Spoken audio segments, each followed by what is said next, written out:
Everyone, and welcome back to Cosmic Conversations with Katie and Tiarnie. It's been a minute, as always, with Tiarnie and I think, like we say every time, we have 12 house planets. So, there's sometimes a bit of a pause in between, being able to get together and do these things. But we're both so excited to be having another cosmic conversation with you all. And today we're going to be touching on eclipses. We are recording this in the few hour period before the lunar eclipse that we're having tomorrow. And we thought it was just the perfect time to kind of just have a bit of a chat around, like, what are eclipses? What is their function in astrology? Which eclipses, sort of hit home more than others for different aspects in the chart. So I'm going to hand it over to Tiarnie to get this conversation rolling. She's got all of the dates with her, so she can start us off with what is happening and when. So Tiarnie, hey, eclipses. Hello, darling. Eclipses. And, I love eclipse season. I mean, as disheveling as it can be, we have to really, it is a time to ground, anchor, drink water, surrender, and go slow, go gently. Like, it's not a time of forcing, hustling, pushing, and making things happen. And we're definitely going to talk around, manifesting around eclipses and things like that, because new moon and full moon eclipses are on steroids. They don't need anything extra. They are the ritual. I call an eclipse the ritual. It needs to be the ritual. And I really relate eclipses to the planet Uranus. Like, that's just how I describe eclipses to people. I'm like, so the planet Uranus, well, that's an eclipse. It's very unpredictable. It's very out of the blue. If something's not aligned in your life, one of the greatest things I heard around eclipses was that God will pick you up and put you where you need to be. And often that can be treacherous for some people, right? Absolutely. I love that. That's a really great terminology. And I think, like, I've also seen, like, I love Lorna Bevan's work. And I think she always uses terminology like a sideways elevator, in that it's kind of like it's taking you where you need to go, but in the most kind of like fast-tracked, obtuse, roundabout, unexpected way possible, or I think eclipses, I often also think of the Tower card in tarot as well, like that lightning strike. And I think that, yes, eclipses come here to shake us up, put us onto often a new path. Especially, the challenge comes if we've been resisting something. That is when an eclipse season can feel earth-shattering, because often what you've been clinging to, and sometimes you don't have a conscious awareness of that. So things can feel like, where the heck has this come from? But it's often around, especially with a lunar eclipse, which is tomorrow. That is the eclipse of a release. A solar eclipse is about bringing you, bam, like into something new. And I think the thing I kind of wanted to touch on that I think is really important, like just generally with eclipses, and when maybe people can feel a little overwhelmed, is not all eclipses hit the same. And it's really important. This is when, like, guys, you've got to know your chart. If you don't know your chart, it doesn't matter if we're having, a South Node lunar eclipse in Sagittarius. If you don't know what you have in Sagittarius or what you don't have, that is going to give you a completely different perspective and experience than somebody who maybe is having this eclipse like exactly conjunct their sun, for example. So what degree are we having the eclipse, Tiarnie? What's the kind of season like? Yes. So I did want to just add to that, of course, because this is what we do. I wanted to add that I love the Tower card, but I also think the Judgment card comes in, because I think that there's something that's to be reckoned, and that's very similar to unconscious attachments or conscious attachments. There's some sort of judgment place, and I'm not a tarot expert, but the Judgment card seems to come up, I think, because again, there's this sort of inner reckoning, but I think that goes so like crazy with the lightning of Uranus, which is the Tower card. And I just thought about the Wonka elevator at the end, how it can do all of the things, and sideways, diagonal, up, down, forward, back. And I'm just like, that is so cool. And yes, Lorna Bevan is the best. So our 4 eclipses for 2021. So everyone, pen and paper ready. And then you can dot, where this is happening in your chart. So, grab your chart. This is like, hello, you have to have an A3 chart of yours printed up, right? So that's just life. The 26th of the 5th, is the 5-degree Sagittarius full moon eclipse. And just to reiterate, everyone, that when people are like, oh, it's a full moon lunar eclipse, well, of course it's a lunar eclipse because it's a full moon. So it's sort of like going, I'm going to the, you know how people say, oh, I'm going to the ATM machine. Oh, the ATM machine.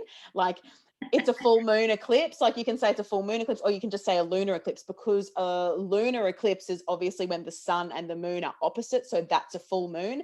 And a solar eclipse is always when the moon and the sun are together. So just as a general, so that you know.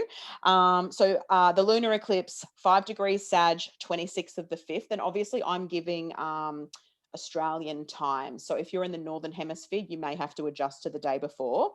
Then we are into the eclipse sandwich portal. So that eclipse sandwich for me, we do feel eclipse season, I think, a couple of weeks before and a couple of weeks after. And, and some astrologers say, look, it can be 6 months that things are really landing, activating, so on and so forth. But the eclipse sandwich for me is a really important rabbit hole that you want to be very switched on with, and you want clean energy for, and you want to take some time, for yourself, and be aware, be conscious, be awake with your intention, with your energetic system, with your vibration. Move, drink lots of water, lay on the earth, because these things are going to help your adrenals. Things like looking at the sky, looking at lakes, that by us just looking at nature and not on our phones or taking photos, literally just sitting and looking, it actually resets our nervous system. So I think that that's very important in eclipse season. So the eclipse sandwich goes then until the 10th of June. Then we're having our solar eclipse in Gemini at 19 degrees. And then, things will peter out. Then we're out of our eclipse sandwich. And then we have a bit of a preview into what's coming up next year in 2022 with a full moon eclipse, which is a lunar eclipse in Taurus at 27 degrees of Taurus. Now, this is on the 19th of November. So again, that starts the eclipse sandwich. And this is a pretty interesting degree, because at 26 degrees Taurus is the fixed star Algol, which really represents sort of Medusa, alcohol. I mean, I did a whole sort of talk on this on my other podcast with Michaela, my friend, as well, but I would love to also hear what Katie has to say about that if she feels like talking about it today. I'll just get this last lot of eclipses out and then we can keep going. Yeah. And then after the final eclipse of the year, and the final eclipse in Sagittarius for another 8 to 9 years as well. So we will not have these nodes again for the next 8 to 9 years. So this is sort of exciting. And that is at 12 degrees of Sagittarius, solar eclipse on the 4th of December. So hopefully amongst all of that, you got those. And I will actually type that out and give it to Katie, and she will pop it in the comments. Yeah. For sure. Yes, all the degrees and all the dates. So that will be really awesome. But so the preview is going to be exciting, but let's sort of maybe go in order or talk more eclipse sort of stuff. I mean, the one personal thing that I wanted to share, because it's nice to share, stories. And unconsciously, I was maybe attached to this job that I had at a crystal shop. So it was eclipse season. The shop was going through renovations, and I was like, great, I'm going to go back and work there 1 or 2 days a week. I'm going to write my book. I'm going to get some stuff organized. I'm going to do all these things. And I hadn't worked in a couple of months because they were renovating. And then she called me and said, I actually can't have you back. Because they'd spent all this money, they couldn't afford to hire someone. She had to work for a little while, and it was right smack bang into the middle of eclipse season. And I was like, well, okay. So and because I knew it was me being picked up and put somewhere else, I was like, okay. And, I text my husband, because we'd been waiting on a call for 6 to 7 weeks. Like, I only worked there once a week, but it was just this, solidity, this groundedness for me and my family. And then all of a sudden, like, the rug was pulled from underneath of me, because I had these plans. Like, oh, this is just what I'm going to do. I'm very comfortable with this. I'm just going to work 1 or 2 days a week and write my book and, do all the things, like do my own business. But all of a sudden that was out of the blue. And that's why eclipses, we need to surrender and stay open. And That's why it's not about going, well, I'm going to plant seeds because I want to manifest this, or I'm going to do this certain ritual because this is what needs to happen. And, uh, you know, not doing those things, you open to the possibilities and the infinite connection of what really needs to happen, as opposed to you trying to force something to happen or to manipulate or micro manipulate the energy into what you want. Because I'm telling you, like, that's not what you want to do in an eclipse season at all. No, and I've learned the hard way with that. I think in terms of like personal sharing, I look back at the eclipse season that we had like June, July of 2019. And I was living in Lisbon. I'd been there for like about a year. And I was like, I'm settled enough. I'm grounded enough. I'm going to get a dog. And everyone's like, oh, are you sure? And I was like, yes. And as an astrologer, like I know not to do things in an eclipse period when I'm like forcing it, but I was just like, I'm above this. I can't deny it, right? Like, I wasn't consciously being like that, but there was definitely this energy of like, oh, whatever, sorry guys, my doorbell's going off. Okay. It's all right, the mailman can come back another day. So yeah, there was this kind of, I just had my heart set on it, and I've got a lot of fixed energy, guys. So when I want something, I'm going to get it. Fuck everything else. And boy, did that eclipse season come for me. I literally got the dog, I think like 2 days before the eclipse. And he was really sweet, this beautiful guy that I adopted from a shelter. But he was a very nervous dog, and I had him for a day. And I had to go out just for about an hour. And so I got him like all settled and comfy with a bone and, took lots of, had everything nice and settled at home. But I had to leave, like I couldn't take him with me. And so I closed up everything and I left. And I came back. Sorry, guys. I came back and I opened the door to my building and I was ground floor. And I'm like, Zuma, hey, and silence. And I'm like, I did get a dog, didn't I? This bell. So anyway, I was like, my God, Zuma, like, and my dog is gone. I'm like, what the fuck? So I had left a window open, but he was a very small, like really tiny dog. And he got so distressed that I had left because, again, from a shelter, I didn't know about his anxiety and things like this before I got him. And he was so freaked out that I had left that he had jumped out the window and he escaped. And he was, sadly, he was hit by a car. Thank God he survived.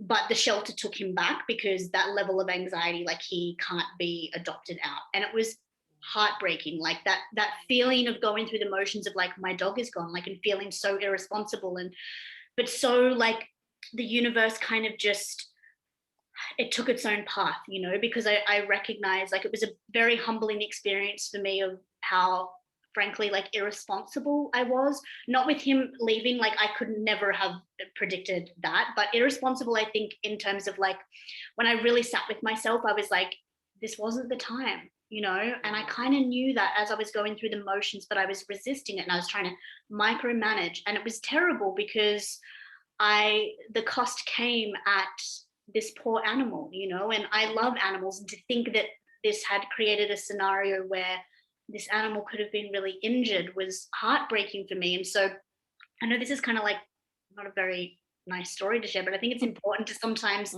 be honest and be like, this is where the micromanaging aspect can come in, because that's a very kind of dramatic sort of story for it. But like we try to kind of force and pinpoint and make things happen. And it can really come at the cost, not just of ourselves, but of other people, and sometimes we are on the receiving end of that cost. Someone else is really trying to push and force and make things happen to the cost of us being on that receiving end. And I think that that's something to be really mindful of, about exactly what Tiarnie said about kind of just like surrendering. Like you have to surrender in this time period, because this is a powerful portal of this kind of God is, like, I think you said, like God picks you up and puts you somewhere else, or other characters in your story or your life.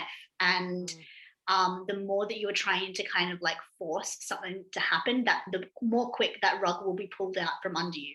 And for me, it was 24 hours. And I was like, oh my God, and it really kind of scarred me, because I'm really tentative. I really want an animal, like a pet again. But I'm like, My God. So, definitely not this eclipse season. That won't be No. happening.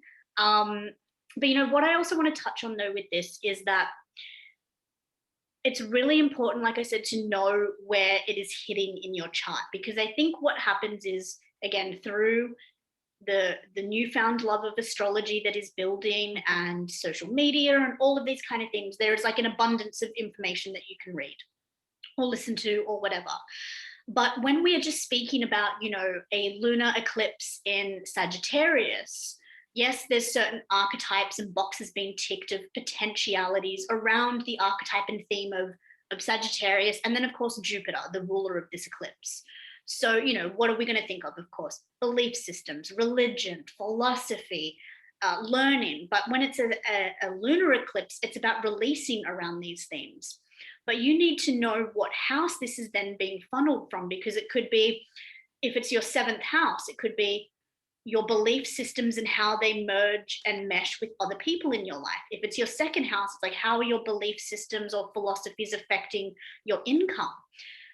And if you don't actually have planets at this degree, it's actually like a bit of breathing space, because if you have these degrees being hit, your time is up. And this is how astrology works. It's like it works in cycles. Certain people experience things at certain times. So there doesn't need to be this fear about, oh my God, it's eclipse season and everything is going to fall to shit. Like the story I shared about what happened with my dog, I had specific degrees being hit.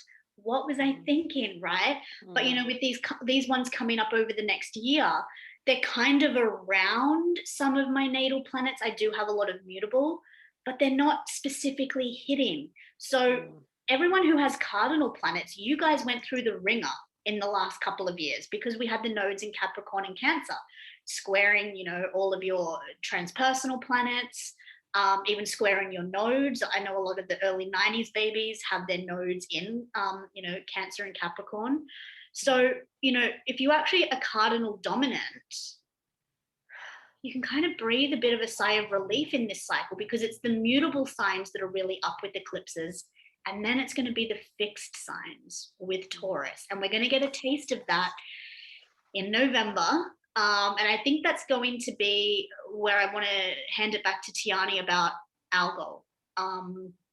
Because yes, it's significant, but I think Sedna is also around those degrees of Taurus. And Sedna is around, really it is around victimhood and suffering. And so all of us have Sedna in Taurus, because Sedna is so slow moving. Just like Eris is in Aries for a very long period of time. When we start to talk about these like trans-Neptunian type of, dwarf planets and such, that they're on very long time cycles. But I'm almost certain that Sedna is around, I feel like it's in these 25 to 29 degrees. And guys, I need to research that, okay? So double check yourself. You can just pop in Sedna as an asteroid into... I'm doing it right now. Okay, thank you for that, because I have nothing here with me. I could be wrong. I don't know. I just have a hunch that it's like at least in that final 10-degree space of Taurus. So where was I going with this? Sedna is around those, yeah. Humanity's suffering. And so I do sort of want to interject here that it's not about fear and all of this stuff, but we're about to have the South Node moving through Scorpio in 2022 and 2023. Yes. So, there is going to be we're having a release in a Plutonian landscape coming up. So I do think that the significance of Algol and potentially Sedna here is quite, it's foretelling, but again, not from a place of like fear and panic and oh my God, but yet if you have planets around these placements, yes, it's going to be a big theme of but it can be a positive thing. It can be about actually releasing a lot of the suffering that you've been holding on to and clinging to for some time, like your Scorpio house is about to be completely blown open. Pandora's box is coming in the next couple of years. But what do you feel, Tiarnie, is the significance around Algol? Like, what's your thoughts and feelings around it? Well, first, Sedna right now is at 28 Taurus. Yep. So I have her at 6 Taurus. Yep. So that was 40 years ago. So she's going to be coming to the end of her Taurus cycle, and all these new people will have her in Gemini. And I have Venus exactly conjunct Algol. So I have a very intimate relationship with this asteroid. And I think the biggest thing is that, you know, I just think because it's a full moon eclipse, I think we just need to be mindful, because everything that Katie's just said, it's the same, you know, the same thing that I always say too. Like, it's easy to jump on the eclipse bandwagon and every second post the eclipse season, the eclipse season. Yeah, but how is that actually happening in your chart? Because like Katie said, if it's not, so for me, I am like a very minimal mutable. I've got 2 planets mutable and nothing else. Like, that's it. So mutable energy, for sometimes when it's heavy mutable, I can find that I'm a little bit like I can't handle it. But ultimately, again, it affects us all differently. It's great to know collectively. Do not get me wrong. Like, this eclipse in Sag, is making a T square with the apex of its ruler. That's it. Jupiter is the apex of this T square, and Jupiter is ruling this. So there is this sort of exacerbation around the energies, and full moon eclipses always do seem to feel a lot more intense. Yeah. The new moon can for some people though, because imagine, a new moon eclipse like banging up exactly against some of your planets, like like especially, sun, moon, an angle, something like that. Like, yeah, your person all of a sudden, the new moon is like you're really going inward, and it can be dark, for some people. It is a dark time. It's a dark seeded time. Exactly. And the full moon obviously always illuminates stuff, like, and especially in Sagittarius, it's about illuminating the truth. For me, like, the truth is bubbling up like crazy with these with these nodes at the moment. Old Sagittarius guru, like, the guru is falling. Do not be fooled. All that glitters is not gold. Absolutely. No, absolutely not. So I think the Algol thing, obviously for me, is going to be very impactful, because the full moon is hitting my hitting my Venus. It will be hitting Sedna as well, which I think so good to bring that up, because are you like playing into this sort of victim mentality? So I think collectively we want to just stay vigilant. And my thing is being aware is being prepared. And that's just what astrology is. It prepares us. We can't change things, but we're prepared. We're like, right, it might play out very different, because my thing is eclipse season, expect the unexpected, bitches. Exactly. Like, Exactly. you are not fucking in control of this shit. So let go, surrender. And that's why doing all the things and all the rituals and I need to do all of this it's not recommended in eclipse season. I've been talking about this for a few years myself, more so because the eclipse is the ritual. Like, Yeah. that's the ritual, like the culmination of something really potent and powerful that is either coming to an end or being shifted or moving out of alignment into alignment. Like, we've got to release and succumb and sort of let life have its way with us. And that's why that 2-week eclipse sandwich is important, for us to be vigilant with our energies and vigilant with how we're interacting with people, and especially, Sag Gemini stuff. It's very much chit chatty, especially in Gemini season. Plus we've got Mercury retrograde as well happening in this time. So the solar eclipse being in Gemini is ruled by Mm. Mercury, and Mercury is going to be in retrograde. So it's like in Gemini. So it's like it's kind of like the ultimate rogue energy, right? It's very so much, yes. You to try and pinpoint anything around your Gemini house or Gemini placements. Or of course, we with eclipses, we tend to always want to look at exact squares, exact oppositions. And when I say exact, I mean exact, guys, right? Like 0, 1, 2 degrees max. If you have a square that's about like 8, 9 degrees, it's felt. But with transits, it has to be pinpointed, because the purpose of transits is it is very much around the dates and the energy, and it's the build up to it. So like Tiarnie said, like, we can actually start to feel the eclipses coming. And I usually think, especially because when we have a lunar eclipse, in this instance, and it's coming on the tail of a new moon. So a new moon is always around a new beginning. So the last new moon that we had was a new moon stepping into eclipse season. So this 2 week sort of portal that we've already been in, this sort of sandwich, I think is still an important 2 weeks of this preparatory phase, um, kind of coming in. And uh, yeah, so I think that Algol and definitely Sedna, I think that there's going to be a big sort of awareness, a shift in perception around suffering, victimhood, and of course we're going to be seeing this playing out on the world stage. And I think that events now are absolutely seeding that pathway, because by the time we're in November, I think the only planet that will be in retrograde at that time, at least with transpersonal, is going to be Uranus and perhaps Chiron. I think by November, everything else like Saturn, Pluto, Neptune, they should all be direct, or at least turning direct by that end of November period. But I So also just want to keynote here too that, with this 27-degree full moon eclipse in Taurus, which is giving us a preview of what's to come for the next 18 months as these eclipses shift from Gemini and Sag to Taurus and Scorpio, Pluto will be trining this eclipse. So there's a lot of power here.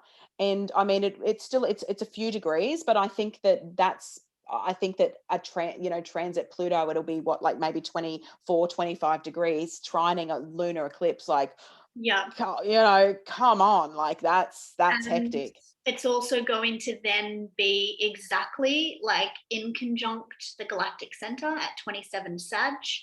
So it's still tying in this mutability, like sort of like on, expect the unexpected on steroids kind of vibe. The galactic center is a culmination of again, it works, it's like a giant vortex of, anything can kind of come when aspects are being made to this point. So yeah, I do feel that Taurus eclipse is going to be The one to watch. the one to watch, definitely, because these upcoming ones, I don't know if I've just been in my own little Saturn transit my 12th house world the past few weeks, but like I haven't really been like on eclipse watch, like because some of them I'm really like, okay, this is one to watch, this is going to be big, but I feel like these ones are just, they of course have power, pertinence, we can already see things happening. I mean, everything that has been occurring with coming to a culmination head point again with Israel and Palestine actually had started since this new moon in the past 2 weeks. It kind of took off around that point. So we can see here how, even though that has been something that has been really ongoing for over 70 years, is reaching this kind of pinnacle point again at this time. I think the last time that things happened in that space was back in 2000, which is, I think, when we had the Jupiter Saturn conjunction in Taurus at that time. Again, it's bringing in this Taurus kind of link. This is just me kind of doing dates on the top of my head, guys, so I would need to do a little bit more research, but there's definitely dots that can be joined for things that are happening on a global stage right now that will be reaching a point of kind of hopefully resolution by the end of the year, but we can't hold our breath for that, unfortunately. So absolutely, wherever you have, for keeping it sort of more in the moment for now, wherever you have, I think, what do we say, 5 Sag and 19 Gemini are points to watch. And then of course you want to have a look for those degrees in Pisces and Gemini too, if you're having any squares happening. And we do, as Tiarnie said, we have, the apex point of this eclipse is the ruler of the eclipse, which is Jupiter. It's in Pisces. It's forming a square to the axis, the eclipse axis. The sun and the moon. Yes. It's with only like a 4-degree orb. So it's like, and Jupiter is so expansive that, the luminaries, I feel, this point is really illuminating a lot of stuff. So I think that, and you know, well, all around Sagittarius themes, and whatever is in your in your house. I mean, you might have nothing in Sagittarius, and that's okay. Like, you might not have no planets there, but look to the house that it's happening in. Look at those themes, because those themes will play out. Like, that's what I teach my students and all of my containers. Like, when I do the season of the sun work, like, the season of the sun is so important, because the house that it's happening in, we can simplify this. It doesn't have to be all fancy and all the, you know, even the stuff that we're talking about.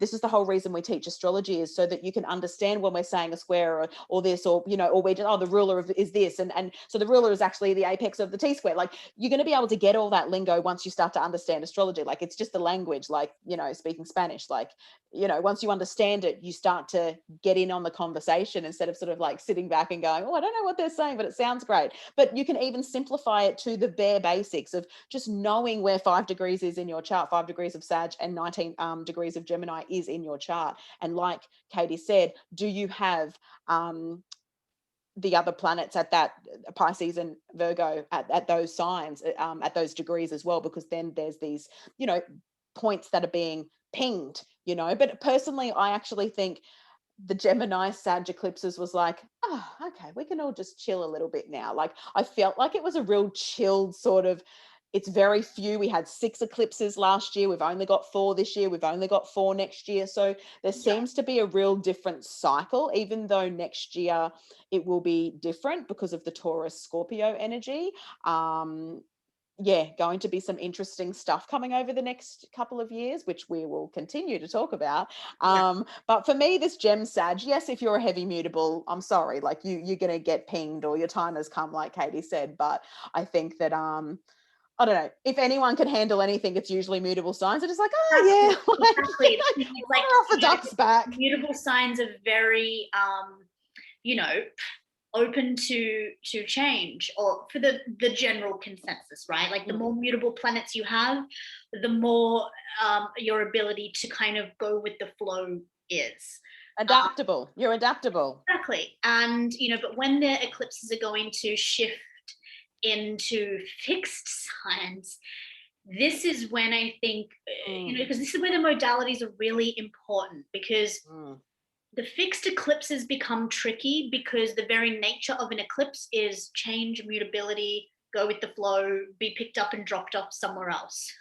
That is like the antithesis. Yeah, of like, what literally they're, stand by, yes, right? yes. And So that's as why I think that as soon as they came into the mutable, I was just like, this is like an exhale. We can all just yeah. relax for 18 months when it comes to eclipse season in general. Yeah. Yeah, and I think that the prior sort of eclipse season that we had in cardinal is very different too, because cardinal energy is forceful. It is initiatory. It is pioneering. They're pushes, right? You know, like, even we think of Libra, like, you know, people kind of, or Cancer. They're the 2 sort of cardinal signs that we tend to go, are they? But really, like, you know, they do have this strength about them, and this kind of yearning to be. It's not about being first, but it's like, look, I don't have a lot of cardinals, so maybe explaining cardinal for me is like a bit tricky. But like, I there's have 4 planets. okay, so, you know, do you sort of know what I mean by this, in this pioneering energy, and how the eclipses in cardinal really, I think, are the most forceful, in my opinion, because they really push us into a new sphere, or a real force to let go of something. And that can be uncomfortable for people that resist change, like fixed signs. And we're coming off the back of, like, those cardinal, the South Node in Capricorn with Jupiter, Pluto, Saturn. Like, I mean, that was off the hook epic South Node in Capricorn. Like, when that happens again, you know, in 18 years, like, we won't have all those planets in Capricorn, so it'll be a completely different feel. But I think that archetype of the mother, the father, you know, stern moon, Saturn, patriarchy, matriarchy, like, fucking, you know, destroying and crumbling, where the remnants of it. So for the mutability to come afterwards, so our eclipse season, yes, we can feel it, but there's also this, like, oh, let's just, you know, Sagittarius is play, like, you know, Gemini just talks a lot. No, you know, but I'm lightening the mood. Like, there's that energy of, you know, we're in Gemini season now, like, yes, Mercury's going to go retrograde in his home sign, which I actually am sort of excited about. I have a natal Mercury Gemini. So like, so it won't be actually hitting my degree that 3 times, which is probably a good thing. But yeah, I just feel like there's just this element of lightness. And you're so right when you describe eclipses to be mutable. I think that I'm describing them as Uranus, but if we were to also put that other word, they are mutable, because it's not about coercing the eclipse or putting our beliefs or our intentions onto the moon. It's about letting go and seeing what happens. But so many people don't want to do that. So it's actually about tapping into that. Exactly. And this is the thing around manifestation is there's a process, I think, that people go through, which is like wanting to hand over everything to the universe. And like I want to co-create this, but the actual ability of most human beings to actually step back and allow that co-creation process, it's a learning process, right? So this is where this energy of like, we don't need to kind of co-create with a eclipse, because the eclipse is the co-creation itself, it's creation itself. And these are times in our life where like many beautiful things can come from that surrender and stepping back. It doesn't always have to be a negative process. An eclipse is a challenge when you are clinging for dear life onto something around the theme of the house it's in, much more than the sign. When we're talking about collective astrology, I tend to feel the sign comes last. You want to see what house it's in for you, because that is your personal pathway to stepping into something new, into letting go of something. And that's how you make it more personal for yourself. And like we've kind of touched on a few times in this discussion, it's like, if you don't have things around these degrees right now,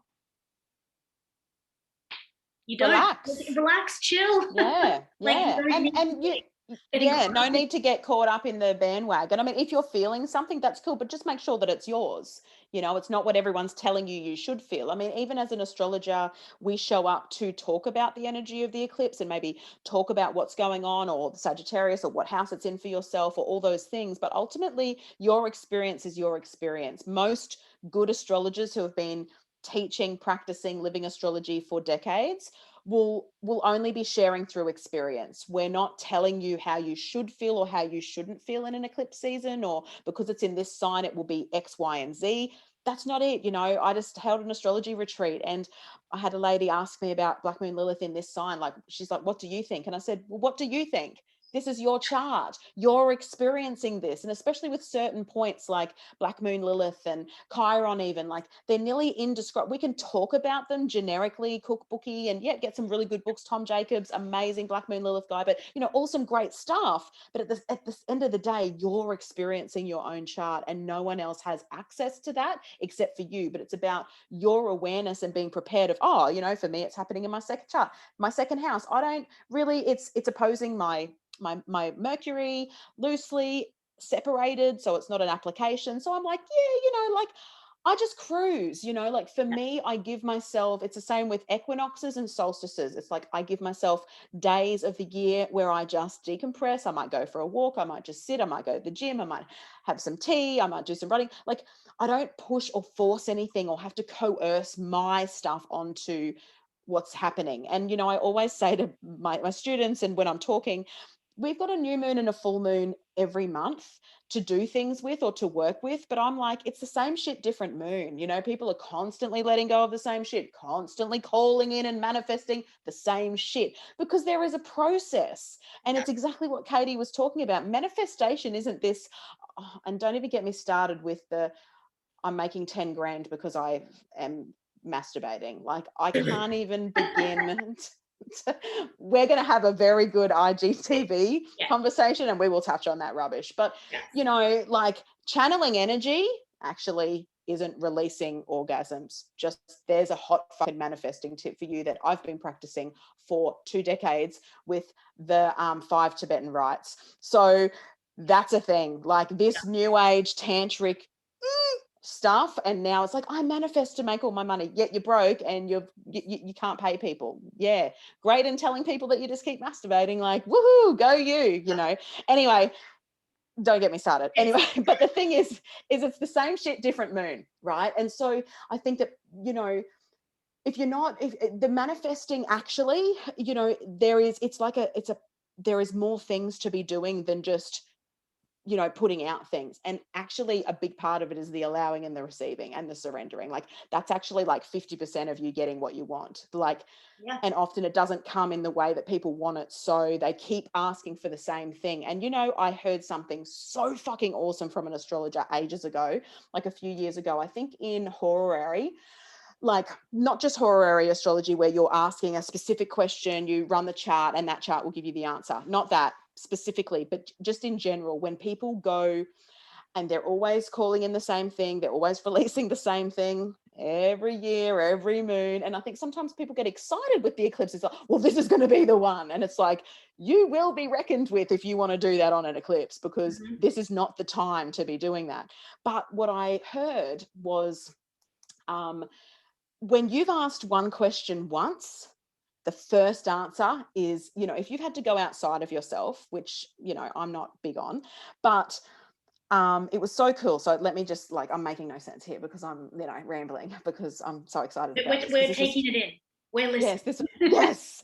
No, this was so good because I totally, like, so I used to always say, like in my early 20s, if you're running around to fucking psychics asking, is this my twin flame? Is this my soulmate? I'm like, my hot tip is no, it's not. Because if you need to constantly ask people that, then something inside of you is seeking and searching and yearning, and you know, right? So the thing is that what I heard was you ask that question once, and anytime you ask it again, it's null and void.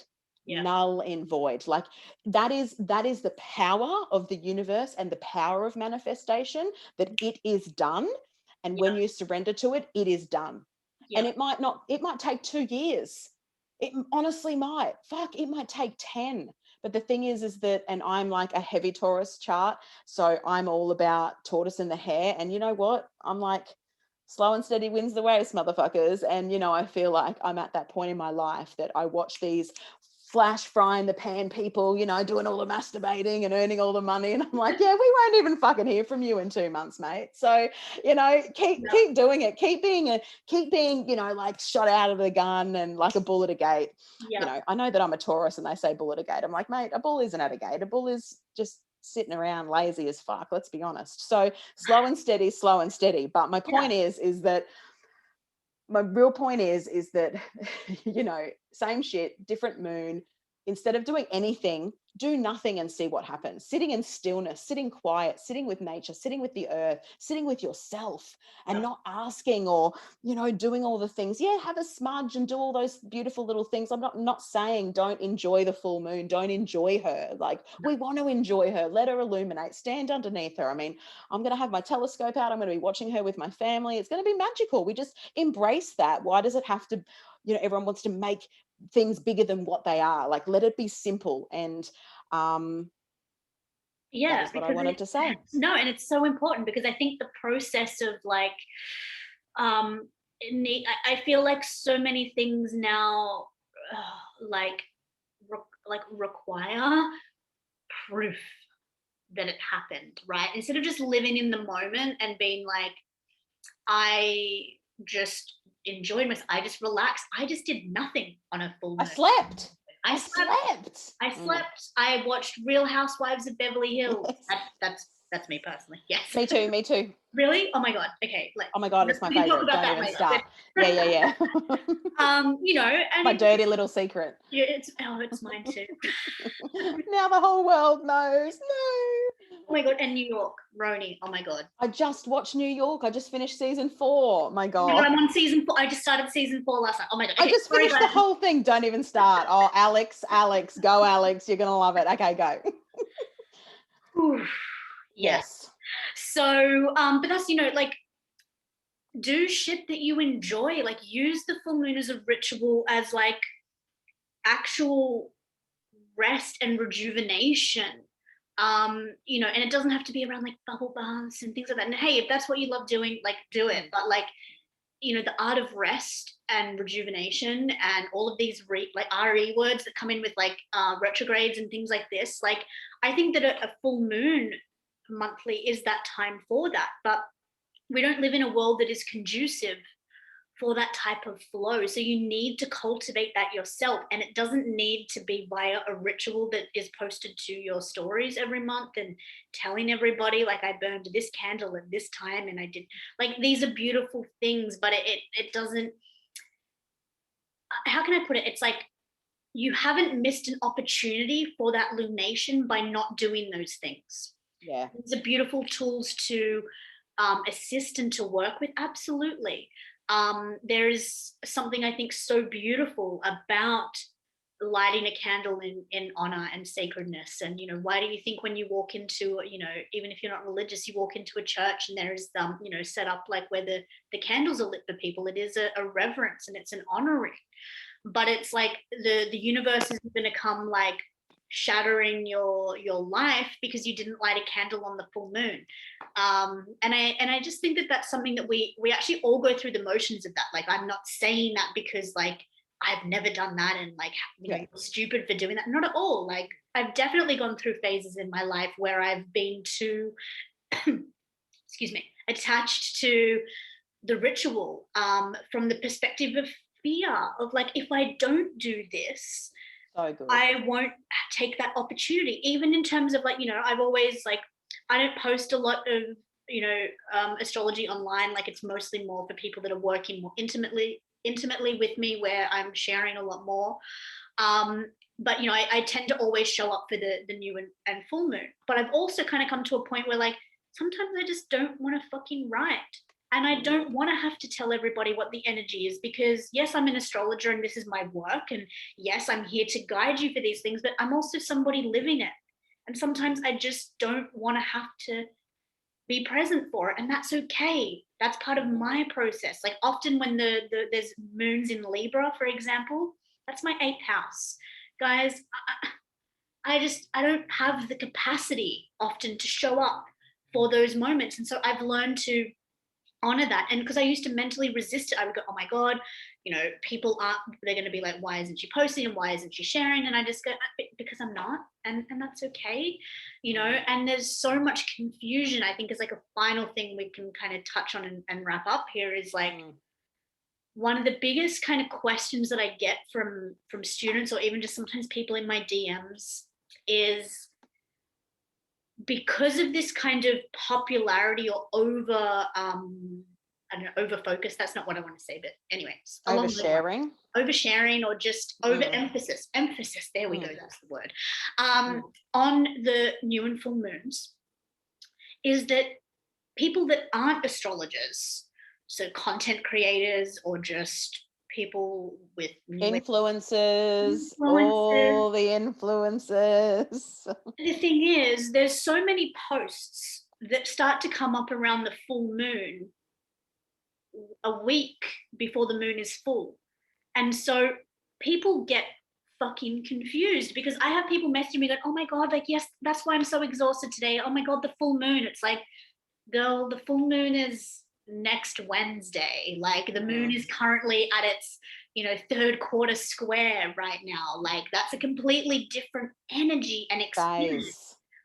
So I think that what is happening is people are just genuinely getting confused, because there's so much continual talk about the full moon and new moon that we're actually skipping all of the process of all of those 1st quarter squares and 3rd quarter squares that come along the way, that are so important in that phase stepping towards it. And, with my 1st year students, we delved into like tracking our own personal lunar calendar, looking at your lunar return chart for the month. But not even necessarily having to do that, because sometimes I feel like that's an extra step that's not necessary. But just by looking every 2.5 days where the moon is personally moving for you, that is going to give you your own really like fully synthesized holistic schedule. Because like the moon being in Cancer for me is the 5th house. So it's kind of like a tricky energy, right? Because Cancer 5th house, it's like very different energies. And so I feel very emotional, but it's also, it gets channeled a lot into my creativity or things like this, where if you have Cancer in your 10th house, that emotional nature is going to be channeled through your career, your public image, so knowing these things is so important. Knowing your own personal lunar calendar, knowing where the eclipses fall into your lunar calendar is so important, much more important than reading an article online a week before the lunation, confusing the shit out of you because the moon's not even anywhere close to that point yet. It's why I write my full moon posts or new moon posts the day.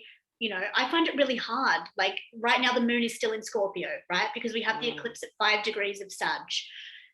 And I've kind of been thinking a little bit today, like, I've got the afternoon. Maybe I should start writing about it. And for me personally, I really struggle because I feel like I need to kind of be in the energy of that Sagittarius energy to really tune into what I want to bring through. And most likely I will write about it later today in the later degree of Scorpio. But again, sometimes it can be confusing for people. Like the moon is still in Scorpio. We're still in this very different phase than what the eclipse is going to open up for us. But of course, being an eclipse, it's an anomaly in that it's kind of already begun. But I'm sort of talking more about the normal monthly lunations that we have.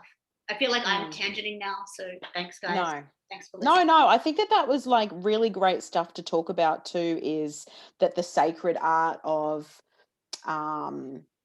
just being present is being lost, and because everything's being overshared and everyone's overstimulated, undernourished, and doing all the things and pulling all the cards and doing all the things constantly.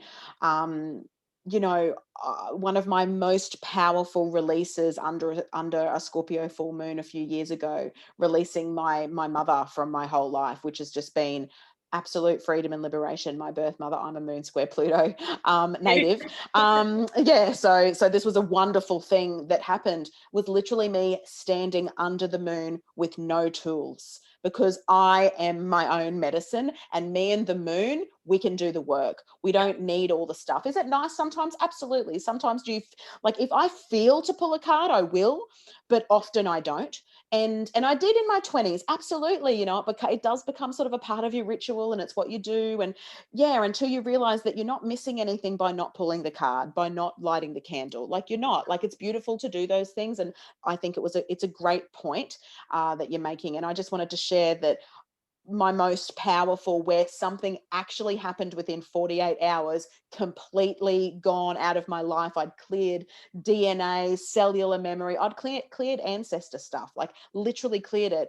Nothing but me and the moon, having a conversation, doing some work, doing a bit of shadow work, facing skeleton, dark stuff under that Scorpio full moon.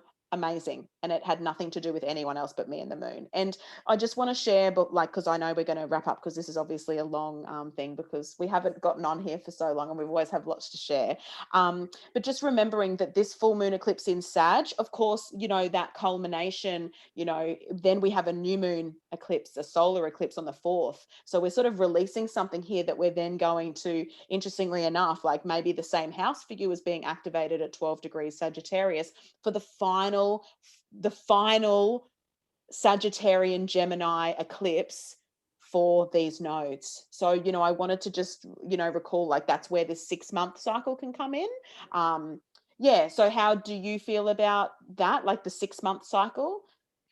Yeah, I think definitely it comes in, that 6-month cycle is important to, because I think whatever is initiated or released, depending on whether it's, solar, lunar. Exactly. Yeah, that's right. We're going from lunar to solar, so it's a little bit different, but I think it's still for us to acknowledge, right? Yeah, and I think that the 6-month kind of time frame is like, yes, an eclipse brings in sudden change. This is definitely a time where, like, your life can change in an instant. But the fallout, the repercussions, the nurturing of this new space, the getting a feel for this new space you've been dropped into, that this is where this 6-month kind of timeline comes in a little bit more. And so maybe you just found yourself dropped in God knows where, and you're like, oh my God, like what just happened? It's going to take you about this 6-month cycle to feel your way through that. And I think it's important to remember that, because I think, again, we put so much pressure on ourselves around this instant manifestation, instant gratification.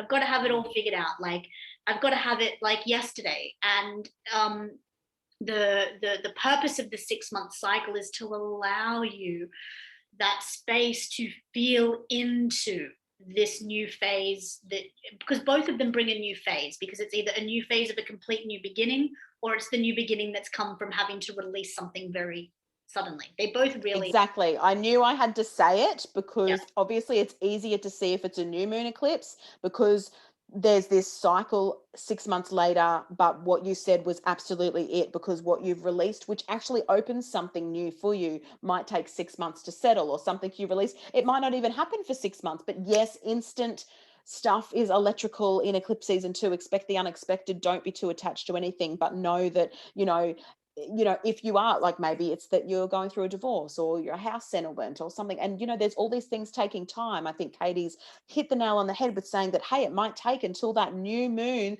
that solar eclipse in Sagittarius in 6 months, for everything to really land and start feeling like it's sprouting. I mean, it's summertime down under here, so there could be a real time of a sprouting and initiation, and something like a rebirth. Like, it could be a rebirth. So what you release, or what starts to fall away, especially in the waning period, as we have a full moon and then it wanes until that new moon eclipse on the 10th of June.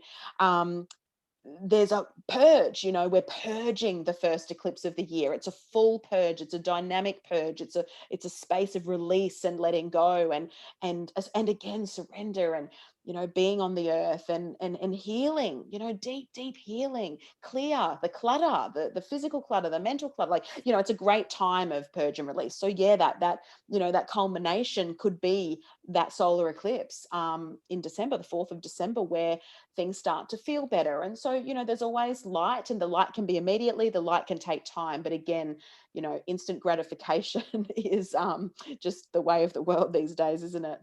absolutely. And I think this is where it comes back to being really mindful of, if sorry, I don't know if that sound carried over. My fridge makes like the weirdest noises sometimes. That scared me. Anyway. um what was I saying? My goodness. Having the exact degrees coming up is that oh no, fuck, I lost it. Guys, it's gone. Damn that fridge, man. The fridge was like, right, no, we're not talking This about fridge this. like communicates. It's very strange. Anyway.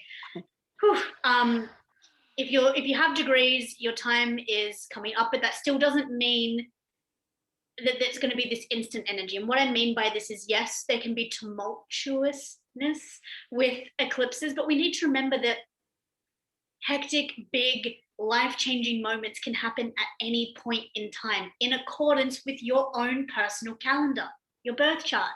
So this is why it's important to also know that eclipses can bring the shift point, the sudden change, but it doesn't always have to be this sort of negative, life-changing. Like, yes, some people may suddenly go through a divorce or all these types of things, but people get divorced every day of the year. And so this is why knowing your own chart is so much more important and fulfilling than just being like, oh my god, a lunar eclipse in Sagittarius, oh my god, freak out. Like, Yeah. don't freak out for Yeah. nothing. Freak out. Yeah. Freak out. Just straight into that song. Yeah. But um don't freak out. Yeah. exactly, because we all have eclipses that hit our charts at different point in times. And another thing, I think this can be the final wrap up. We keep saying that, but it's us. This was going to be a 20-minute video and we were going to record something else. I think maybe we'll be back next week for the other stuff, but we will be. This is an important thing. But having, if your angles are mutable around these degrees, around this 5 degrees either side, 4, 5, 6, and if you have what are the other ones, it would be like 18, 19, 20 of Gemini. This is probably bigger for you than anyone because it's hitting your angles. Like, yes, if you have a personal planet around these points, it's big. Transpersonal outer planets, not so much, because it's going to be hitting the generation. Everyone born in a 7-year, 14-year period will be having that same, like my Chiron is there. So everyone that's Chiron and Gemini in that kind of 20-degree period will be having a Chiron sort of eclipse experience. But if you're having it on your angles, ascendant, descendant, IC, MC, That's huge. You know, I remember a few years ago, there was the Pisces South Node eclipse was like at 5 degrees. My ascendant is 4 degrees and 59 minutes. That was an immense eclipse cycle for me because it was on my ascendant and opposing my descendant. So it was a very, very big shift in, frankly, everything, because it's the ascendant. The ascendant is the starting and ending point of your chart. So for me, it was a complete, absolutely a sideways elevator. I can't remember what year it was, but I know some shit went down. So if you have mutable angles, yes, it's big. yeah, your whole chart becomes activated on some level, like your entire chart gets lit up like a Christmas tree. And I mean, I didn't even think of that, but yeah, like, because like my ascendant's 459, so the 5 degree, this eclipse actually is going to be squaring my ascendant. So yes, it's big, but it's also like, it's not because it's the square. This is where you need to sort of remember that the conjunctions and oppositions are always going to be the most pinnacle points. Because I'm feeling it, but it's not, it's more subtle, I think, with the square, and it's more uncomfortable, but it's not as sudden and life-changing and like, oh my God, you know, flipping all the tables. Yes, so squares are those real personal edges that you need to come up against, and it is your own edge and your own uncomfortability that you need to look at, as opposed to an external event or an external person or the conjunction where everything's amplified. So yeah, exactly. So yeah, this was a good chat. Nice. It was a great chat. Yes, it's so nice to be back, and we will definitely be back because we've got some another very awesome episode that will probably go for just as long as this, because we've got lots to share on that, and especially considering the nodes are moving into fixed too, so we'll just add that to our fucking list of things that we need to talk about. Yeah. So ultimately, you've got all the dates, all the degrees, you've got some, you know, some personal stories about eclipses, you've got some great sort of tips, I think, around eclipses and how to navigate them in your own life, hopefully. So we hope that you have loved this. Yes, thank you guys so much. It's been amazing to share with you and connect again, Tiarnie. Let's hope it's not so long again the next time. No, we'll book something in now. Yes, we definitely will. But anyway, thank you guys so much. We hope you enjoyed it. Please feel free to comment, to share your experiences of the eclipses. If you're having any of these degrees being hit, we would love to know how you're navigating and moving through this. Sending you all lots of love, and we'll see you on the other side of the eclipse season. Enjoy.